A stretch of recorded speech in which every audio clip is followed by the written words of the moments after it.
Hola, bienvenidos a un nuevo capítulo de Vida Wellness, tu guía de medicina preventiva.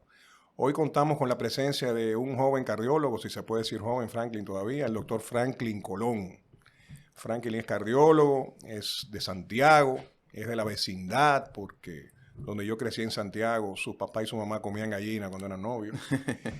Y bueno, él lo he visto crecer, fui su profesor y está teniendo una práctica de cardiología aquí en Santiago, ya con unos años de experiencia. Y con él queremos conversar sobre qué tenemos que hacer como seres humanos para cuidar nuestra salud cardiovascular. Franklin, bienvenido.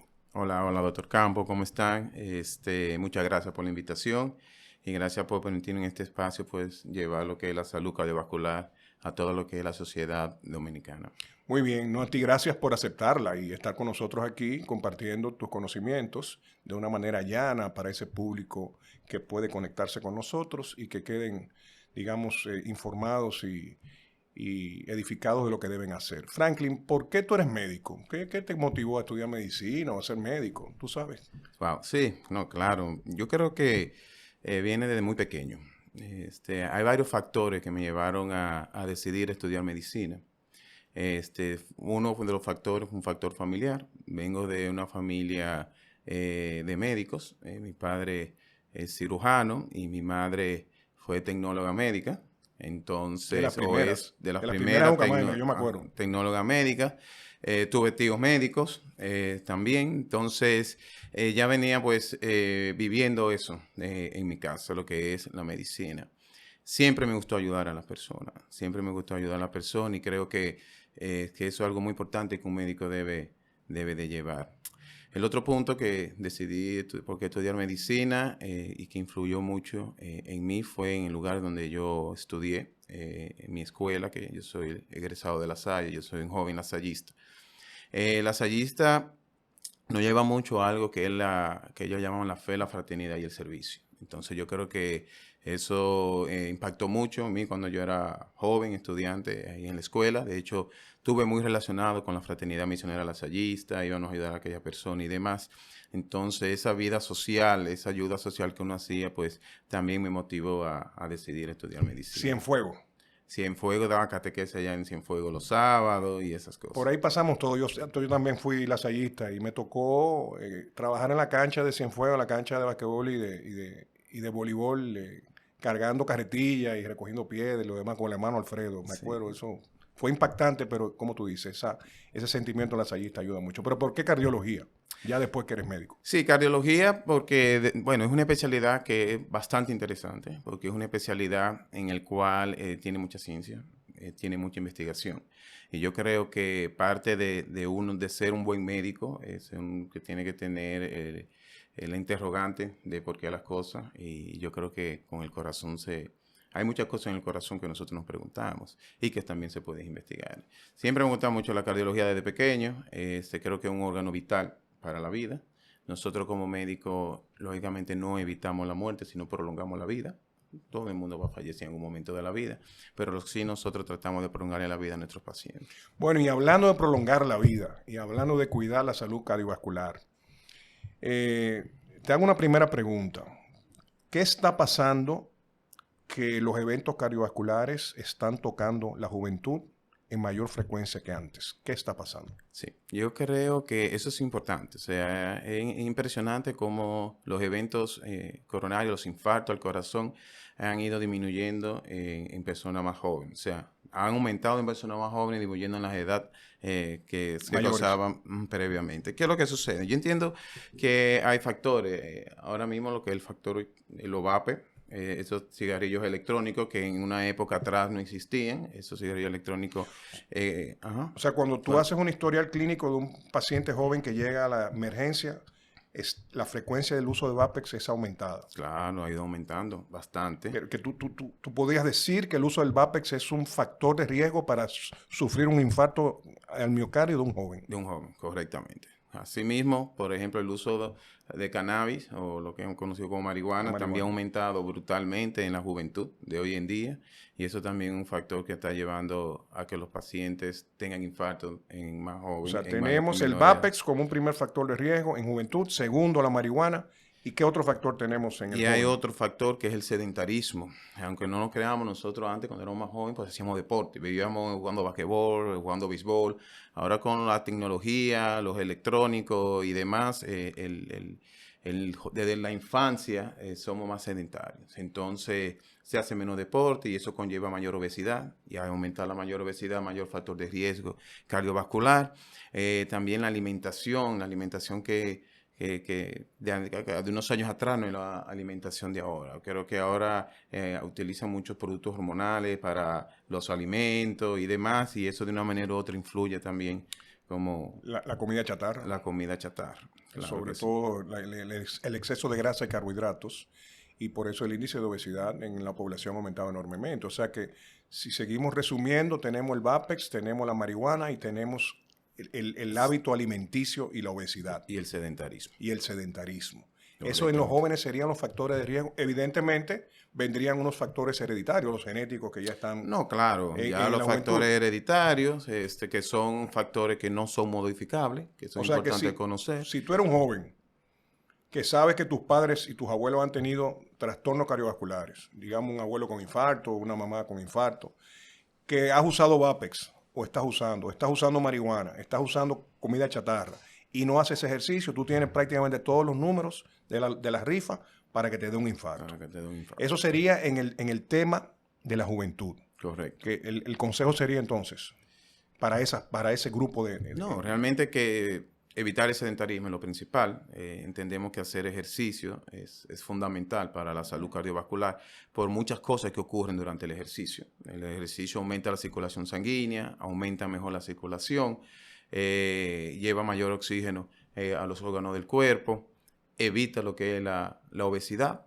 lógicamente porque disminuye la glucosa en la sangre, porque la quema. Disminuye los niveles de colesterol también. Entonces el ejercicio es muy importante para evitar el sedentarismo. Ya luego, lógicamente, evitar el tabaquismo y el vape.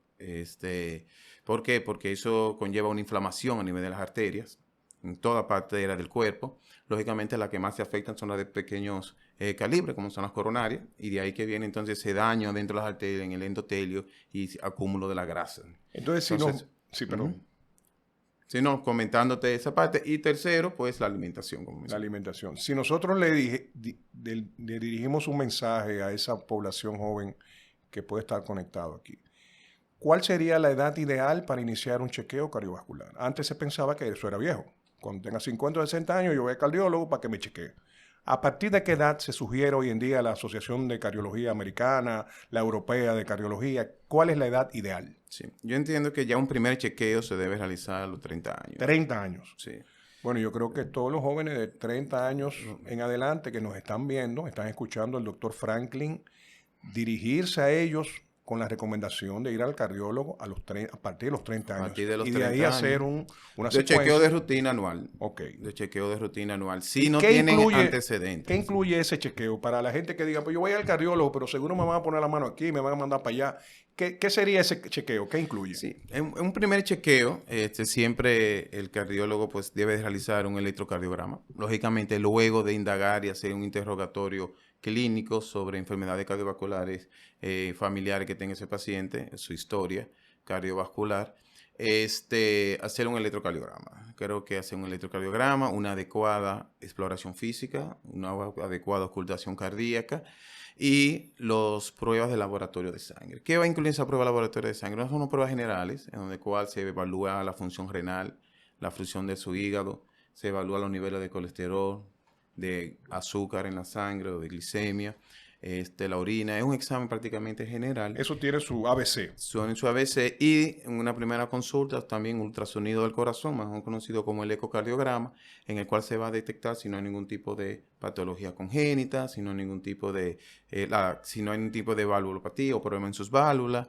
y si tiene su corazón una buena función o una muy buena contractilidad o fuerza al contraer. O sea que una primera consulta de un joven a partir de los 30 años es un procedimiento rápido, sencillo, no invasivo, donde va a poder tener una idea de cómo anda su esfera cardiovascular.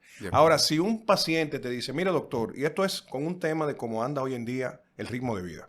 Okay. Hay gente que no va a la primera consulta o no va a la consulta porque entiende que es muy burocrático. Y te lo digo como dueño de centro, que la gente se presenta ya de manera inicial. Y dice, no, yo voy a llegar al médico con esto hecho.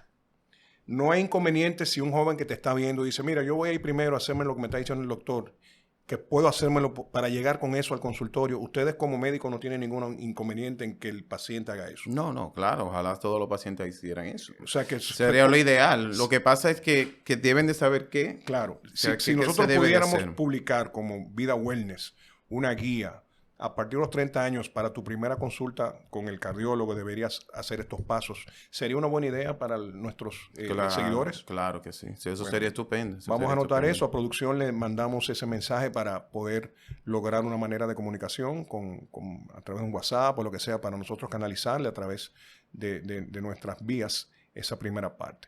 Vamos ahora a los otros dos grupos.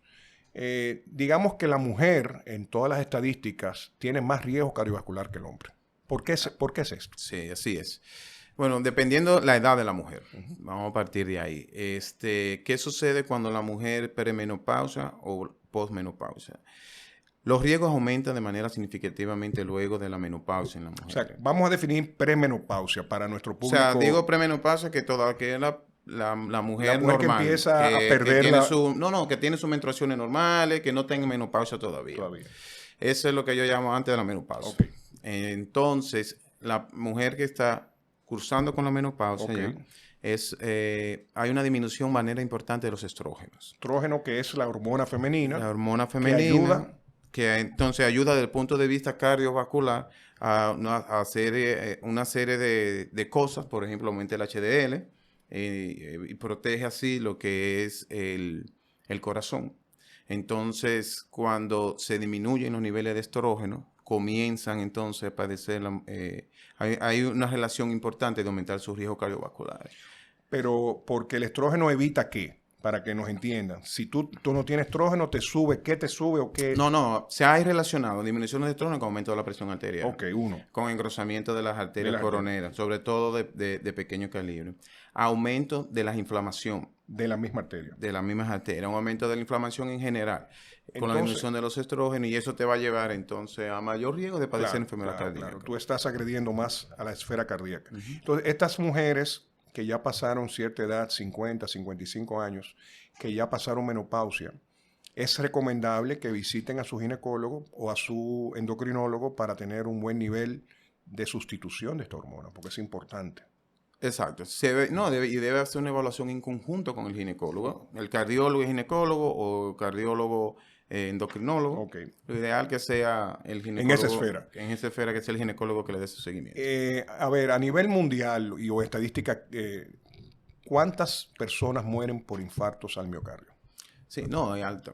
La primera causa de muerte por causas cardiovasculares es la insuficiencia cardíaca. La insuficiencia, no el infarto. No es el infarto. Ahora, la primera causa que produce la falla cardíaca o la insuficiencia cardíaca es el infarto. Okay. Entonces, sí, hay muchos pacientes que se infartan y lógicamente,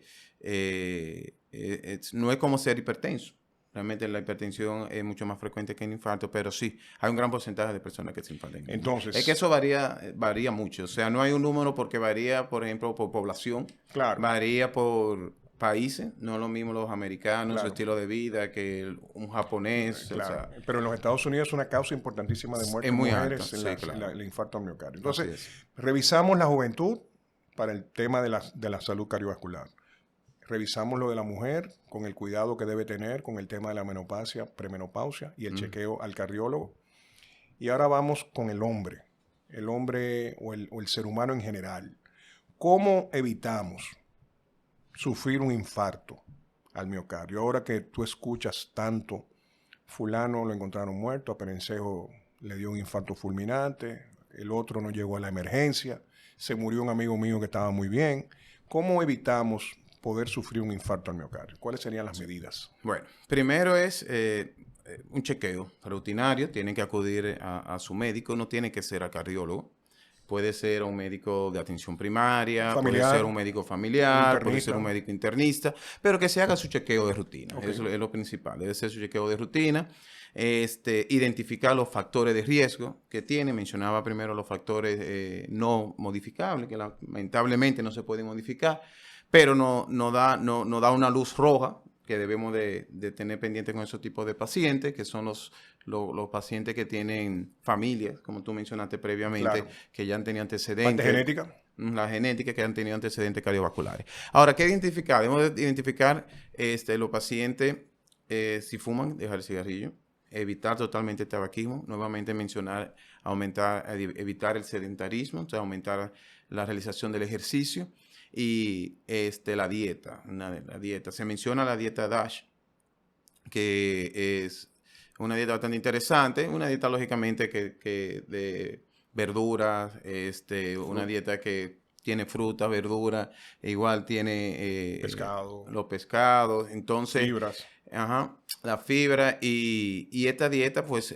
también te lleva a un consumo de sal medido, en un sentido que lo que se recomienda es menos de 2 gramos de sal al día. ¿Cómo ¿no? una gente mide 2 gramos de sal? Una persona que nos está viendo, ¿cuál sería? ¿Una cucharadita, dos Puede ser cucharaditas? una cucharada pequeña de sal. Ese más sería o el menos, límite al límite de día. 2 gramos. Sí, porque sabemos que la sal es perjudicial realmente para la salud porque retenemos líquido, eso nos lleva a un aumento de la presión arterial.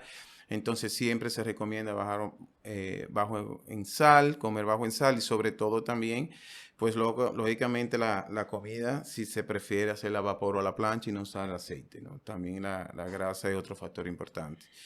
Hablando de grasas, mucha gente tiene altos niveles de colesterol y de triglicéridos. Y sabemos que el colesterol y los triglicéridos son precursores de la famosa placa blanda, Correcto. que es ese depósito de grasa que se localiza en la íntima de las arterias y que eventualmente pueden complicarse. Tú me podrías o nos podrías edificar un poco de manera coloquial qué puede suceder con un paciente que tiene altos niveles de colesterol y triglicéridos y cómo cuidarse. Sí, claro.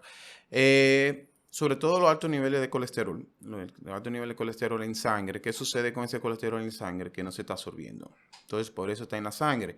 Porque al estar muy alto, todos los receptores están llenos, completos, entonces está en la sangre y eso entonces está circulando. Eso se va lentamente adheriendo a los endotelios de las arterias. El endotelio es la pared de la arteria en su interior y su acúmulo de grasa entonces se va adheriendo, se va adheriendo. Entonces, ¿qué es lo que sucede? Cuando se hace la placa dentro de la arteria, de la placa de grasa, ¿okay? Cuando va a ocurrir el infarto, ocurre porque esa placa de grasa se fisura. Se rompe. Se rompe. Y se forma un coágulo. O y sea, ese el coágulo organismo lo quiere curar. lo quiere curar. y Es como uno cortarse cuando uno se le forma la postilla. Se forma a sí mismo como el coágulo para que En esa deje de arteria. sangrar en esa arteria por la rotura de la placa y lo que hace ese coágulo que va a ocluir la circulación de la sangre dentro de esa arteria. Eso es lo que tapa la coronaria cuando una persona hace un infarto. Eso cuando hace un infarto. Exactamente. ¿Y por qué hay gente que hace infarto? Que muere súbitamente, hay gente que hace infarto, llega a la clínica, le ponen un stent y se recupera. ¿De qué depende eso? Mira, Esa rifa, pues es una rifa. No, depende de muchos factores. Ajá. Uno, si es una única arteria enferma que tiene o si tiene varias arterias coronarias enfermas. Cuando tú tienes varias arterias coronarias enfermas y te infarta, tiene mayor riesgo de complicación. 1. 2. ¿Cuál es la diferencia? También por el tipo de infarto. Hay infartos que no necesariamente deben de ocluir totalmente la circulación de la arteria coronaria. Hay placas de colesterol que te disminuyen la luz en un 80%. Pero todavía pasa Pero sangre. todavía pasa sangre. Pero ese paciente está presentando síntomas. Hace el dolor. Claro, hace dolor, que es el motivo de consulta más frecuente en un paciente infartado, que es el dolor de pecho. Lógicamente eso se va a acompañar de sudoración, de náusea. Y es un dolor que usualmente que es opresivo, que el paciente te dice, te manifiesta, te coloca la mano, siento una pesadez en el pecho. Entonces, ese es un dolor característico, que hay falta de circulación en la arteria coronaria y ya entonces debe de investigar ese paciente. O sea, el mensaje. ¿Cómo identifica a un paciente que está sufriendo un infarto? ¿Y qué debe hacer y no debe hacer? Porque hay gente que no le hace caso al dolor o a la sudoración o a la opresión y quiere dejarlo para mañana porque no quiere tomarse el tiempo de ir a una clínica, a una emergencia, a revisarse. ¿Qué debe hacer y en qué momento debe actuar ese paciente? Sí. ¿Qué es lo primero que manifiesta? Interesante pregunta, doctor. La manifestación clínica más frecuente o el síntoma más frecuente es el dolor torácico. Es un dolor torácico opresivo, se puede acompañar o no de sudoración, se puede irradiar hacia las mandíbulas, hacia el brazo izquierdo. Hay que tener en cuenta los pacientes diabéticos. Ojo con esos tipos de pacientes, aquellos pacientes que nos están viendo que son diabéticos, usualmente no hacen una sintomatología común, tan brusca, común. A veces, ¿por qué? Porque la misma diabetes, por una razón, disminuye la neuropatía, disminuye el dolor torácico. A veces hacen isquemia sin lente, que no duelen y llegan infartados. Entonces, el paciente diabético, a pesar que es un factor muy importante de riesgo cardiovascular, la diabetes, debe tener eso en cuenta. Entonces, de que el paciente identifica esto, debe de acudir a una emergencia. Inmediatamente debe. No dejarlo para mañana. No, quizás mañana ya es muy tarde. El ser humano tiende a ser fuerte, tiende a ser resiliente, aunque tiene el dolor. No, es que y a veces pensamos, no, eso no es nada, eso se me va a quitar, me voy a tomar un omeprazol. Algo muy importante también que quiero decirle a la audiencia, y es que nos pasa en todos los lados. Siempre aparece algún familiar que no es médico, bébete esa pastilla que te va a mejorar, bébete una aspirina que se te va a quitar y esas cosas. No tomar eso en cuenta, sino acudir al médico, a un profesional, a un experto que esté cerca y hacerse su electro y verificarse. Cuando yo era estudiante, no sé si todavía existe, yo no hago cardiología, yo hago radiología, existía la nitroglicerina sublingual. Existe todavía. Se usaba como para mitigar un poco en lo que tú podías recibir la atención inmediata, que las coronarias pudieran dilatarse de manera selectiva. ¿Eso se usa todavía? Sí, claro. O sea, si yo soy un paciente, estoy en mi casa, tengo factores de riesgo, tengo 50 años, soy diabético, hipertenso, tengo colesterol y siento un dolor muy fuerte en el pecho, ¿es prudente yo tener en una cajita algún medicamento que tenga nitroglicerina para usarla preventivamente antes de llegar a la clínica? Sí. ¿Qué otro medicamento, qué otra medida inmediata de un paciente que tenga esta sintomatología puede hacer para... Lo que pasa con la nitroglicerina sublingual, se usa sublingual porque su medio de absorción es mucho más rápido.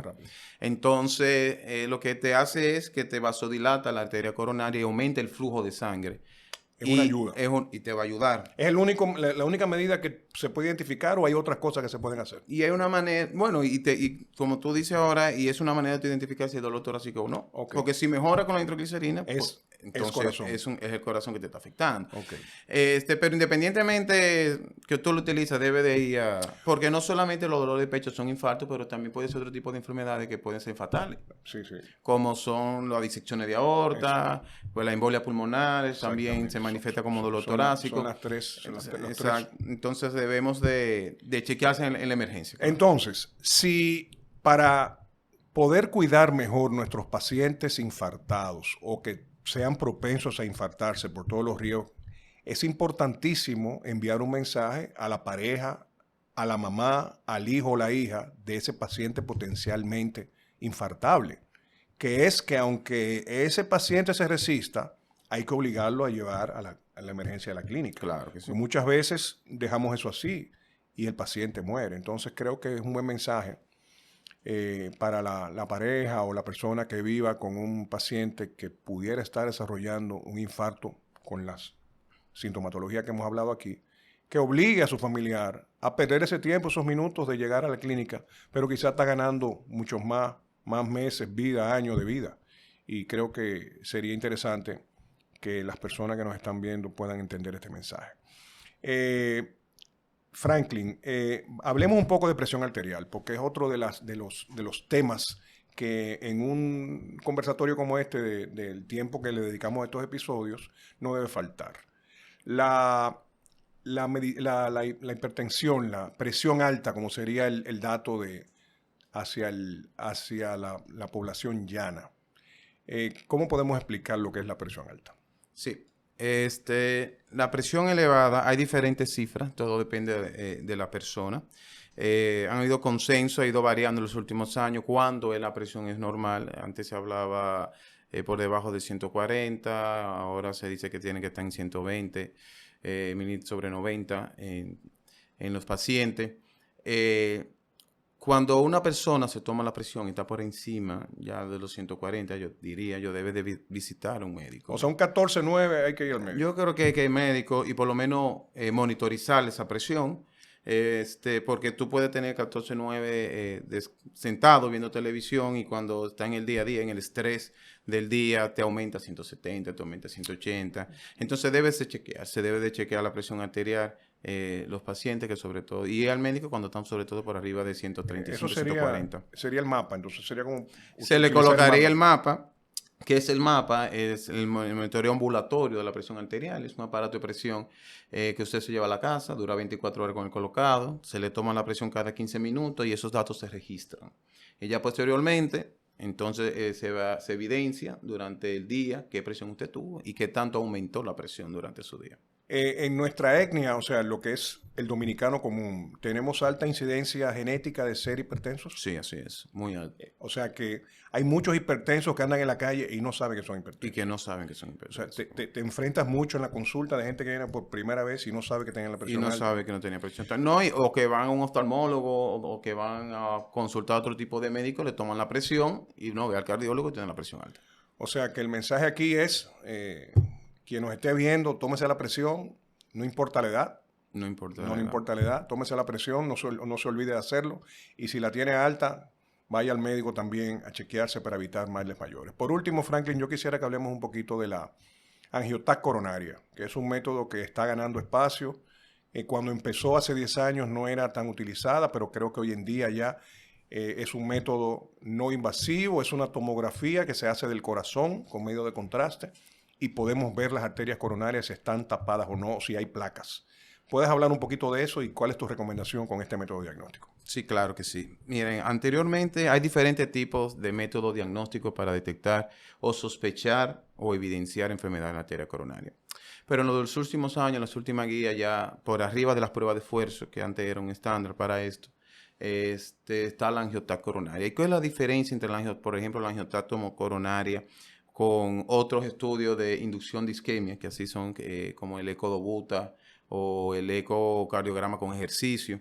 Y es que la angiotomografía coronaria es un método en el cual es morfológico. Nosotros podemos observar la placa, se puede observar la oclusión de la luz de la arteria coronaria y ya directamente entonces sabemos si es significativa o no y ya llevar al paciente a una intervención. ¿Se puede decir que el único método que puede ver la placa es la angiotac coronaria? Por afuera No de invasivo. No invasivo, sí. Porque hay uno que es... Hay que se sospecha. Por ejemplo, tú haces un SPECT, que es un estudio de una gammagrafía cardíaca. Pero ese es funcional. Es funcional, se observa que hay isquemia, Exacto. porque no captó la sustancia que se utilizó. Pero la única que es morfológica, no invasiva, es la angiotomografía coronaria. Okay, y es un método rápido. Realmente la cantidad de contraste que se utiliza son muy pocas. Simplemente tener precaución con la alergia, pero todo que no es alérgico, que es alérgico a los mariscos, con precaución y una previa medicación con antialérgico, esteroide y demás se puede realizarla. Y o sea que yo creo que ha ido subiendo bastante la tomografía y es un método que se va a quedar. Bien, Franklin, entonces resumiendo ya con los highlights del episodio de Vida Wellness, tu guía de medicina preventiva, hablamos que ya los jóvenes deben pensar en una consulta cardiovascular a partir de los 30. De los 30 años, claro. Hablamos de que el vapor, el cigarrillo, la marihuana, el sedentarismo, la comida chatarra, son factores de riesgo, están aumentando los eventos, eso que la gente se pregunta hoy en día, ¿qué pasa con la juventud? Que se está dando, fue la vacuna, todo el mundo dice que es la vacuna, pero no hablan de estos factores que tú bien estás mencionando. En la mujer, cuidar que los eventos son muy frecuentes, su tema hormonal. Aquella mujer que está antes de la menopausia, pasando la menopausia, después de ella, no descuidarse del cardiólogo, del ginecólogo o del endocrinólogo y el cardiólogo. En los hombres, todas las recomendaciones que hemos dado, igual a la juventud. Y por último, entonces, los métodos que vamos a tener disponibles, guías a través de este medio, con la asistencia de ustedes, para que nuestros, amigos que nos están viendo puedan tener la idea de cómo llevar estas cosas. ¿Algún mensaje final, Franklin, para fomentar esta salud cardiovascular a la población?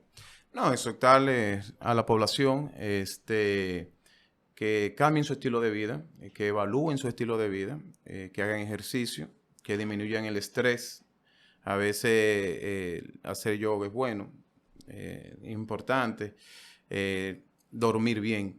Yo creo que 7, 8 horas de dormir es muy importante. Por eso también el ejercicio, a pesar que te lleva a disminuir lo que es los riesgos cardiovasculares, pues te induce mejor al sueño, te libera de punto de vista hormonal, te da más energía. Entonces hay que hacer ejercicio y lógicamente, pues como ya hemos comentado, evitar todos los hábitos tóxicos, el alcohol, el tabaquismo y sobre todo lo que es el uso de droga ilícita y demás. Bueno, Franklin, muchísimas gracias. Yo creo que hemos mandado un mensaje y creo que el esfuerzo de nosotros de comunicar estas cosas sé que va a salvar muchas vidas de gente que nos está viendo y que va a cambiar un poco su actitud a partir de mirar este episodio.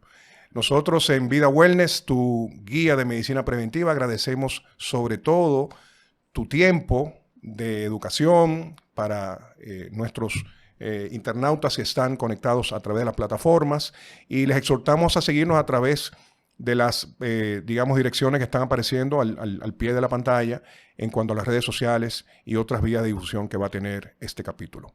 Hasta pronto. Muchas gracias.